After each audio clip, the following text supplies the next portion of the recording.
ವಿಜಯದಶಮಿ ದಿವಸನೇ ಮಾಡಿದ್ವಿ ಮನೆ ಪೂಜೆ ಇದೆಲ್ಲ ಮಾಡಿಕೊಂಡು ಆಮೇಲೆ ಖಂಡೆ ಪೂಜೆನೂ ಅವತ್ತು ಮಾಡಿಬಿಟ್ವಿ ನಾವು. ಗಾಡಿ ಪೂಜೆ ಎಲ್ಲ ಮಕ್ಕಳಿಗೂ ರಜಾ ಇರ್ತೈತೆ ಅಂಥೇಳಿ ಆವಾಗ ದೇವಸ್ಥಾನಕ್ಕೆ ಹೊರಟ್ವಿ ಎಲ್ಲರೂ.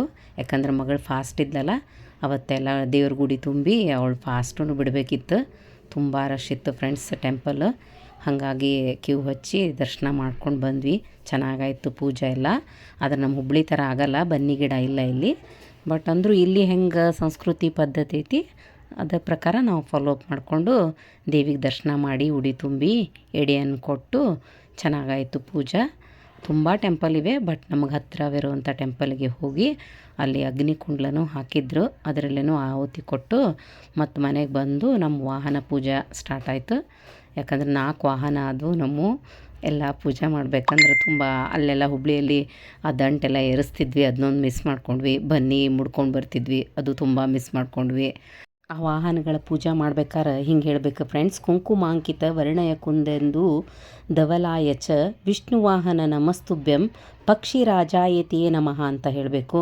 ಇನ್ನೊಂದು ಏನಂತಂದ್ರೆ ಯಾಕಂದ್ರೆ ಹಿಂಗೆ ಹೇಳಿದರೆ ಓಂ ಶೂಲಿನೇ ದುರ್ಗಾಯೇ ನಮಃ ಅಂತ ಮಂತ್ರವನ್ನು ಪಠಿಸ್ತಾ ನಾನು ಗಾಡಿ ಪೂಜೆ ಮಾಡಿದೆ. ಮಕ್ಕಳಿಗೂ ಪಠ್ಸಕ್ಕೆ ಹೇಳಿದೆ. ಹುಬ್ಳಿ ಥರ ಆಗಿಲ್ಲ, ಬಟ್ ಫ್ರೆಂಡ್ಸ್ ಇಲ್ಲಿ ಹಂಗೆ ನಾವು ಮಾಡ್ಕೊಂಡು ಹೋದ್ವಿ. ತುಂಬ ಮಿಸ್ ಮಾಡ್ಕೊತಿದ್ದೀನಿ ನಾನು ಹುಬ್ಳಿ. ಅಲ್ಲಿ ಟೆಂಪಲ್ಲು, ಆಮೇಲೆ ಬನ್ನಿ ಗಿಡ, ಕಬ್ಬು, ಅದು ಏನಂತಾರೆ ದಂಟು ಎಲ್ಲ ಏರಿಸ್ತಿದ್ವಿ, ಅವು ಸಿಕ್ಕಿಲ್ಲ.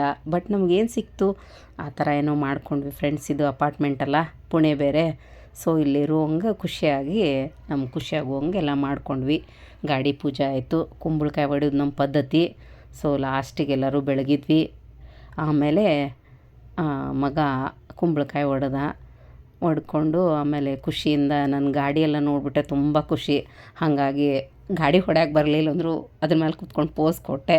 ಮಗಳು ಕಾರ್ನಲ್ಲಿ ಕರ್ಕೊಂಡು ಹೋದ್ಲು. ಸೊ ತುಂಬ ಖುಷಿ ಆಯಿತು ಫ್ರೆಂಡ್ಸ್, ತುಂಬ ಚೆನ್ನಾಗಾಯಿತು.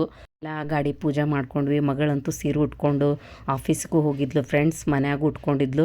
ಅವಳು ನೆದ್ರು ತೆಗೆದು ನಾನು ಮರೆತುಬಿಟ್ಟೆ. ನೋಡ್ರಿ ಕಾಲು ಮುರ್ಕೊಂಬಂದಾಳ. ತುಂಬ ಚೆನ್ನಾಗಿ ಅಡುಗೆನೂ ಮಾಡಿದ್ಲು. ತುಂಬ ಕಣ್ಣು ಬಿದ್ದುಬಿಡ್ತು ಅನ್ಸುತ್ತೆ. ಅದಕ್ಕೆ ನೆದ್ರು ತೆಗೆದನ್ನು ಮರಿಬೇಡಿ ಫ್ರೆಂಡ್ಸ್ ದಯವಿಟ್ಟು.